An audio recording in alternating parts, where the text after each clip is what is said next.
রাজধানীর হাতিরঝিল লেক থেকে রাহানুমা সারা নামের এক নারী সাংবাদিকের লাশ উদ্ধার করা হয়েছে।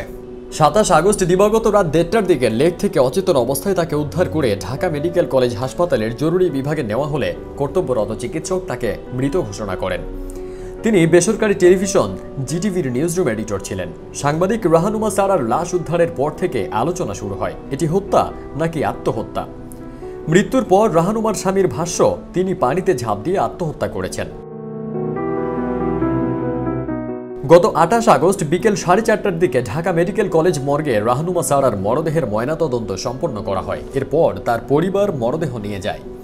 হাতিরঝিল থানা পুলিশের উপপরিদর্শক ও এই ঘটনার তদন্ত কর্মকর্তা মাসুদুর রহমান তিনি বলেন, হাসপাতাল থেকে আমাদের খবর দেওয়া হয়। তারপর আমরা হাসপাতালে গিয়ে পারুল রায় নামের এক নারী পুলিশ কর্মকর্তার মাধ্যমে সুরথাল প্রতিবেদন প্রস্তুত করি। সুরথাল প্রতিবেদন থেকে জানা গেছে, রাহানুমার শরীরের কোনো অংশে দাগ বা আঁচড়ের চিহ্ন নেই।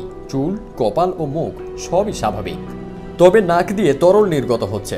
হাতের আঙুলের নখগুলো নীল বর্ণের দেখা যায়। সারা রাহানুমার মৃত্যুর কারণ সম্পর্কে সুনির্দিষ্ট ও উল্লেখযোগ্য কোনো কারণ এখনও জানা যায়নি।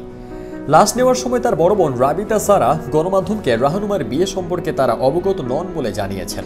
সাংবাদিকতার চাকরিতে তো অনেক ধরনের ফ্রাস্ট্রেশন থাকে, বিভিন্ন সময় ফিনান্সিয়াল ফ্রাস্ট্রেশন থাকে, ওগুলা। সহকর্মী হিসেবে রাহানুমা অত্যন্ত ভালো মনের মানুষ ছিলেন, কারো সঙ্গে কখনোই খারাপ ব্যবহার করতেন না বলে জানিয়েছেন সহকর্মীরা। তবে সাংবাদিক রাহানুমা সারার মৃত্যুর ঘটনায় বেসরকারি টেলিভিশন জিটিভির পক্ষ থেকে এখনো কোনো ব্যাখ্যা পাওয়া যায়নি। ফারদিন সানি, দেশ রূপান্তর।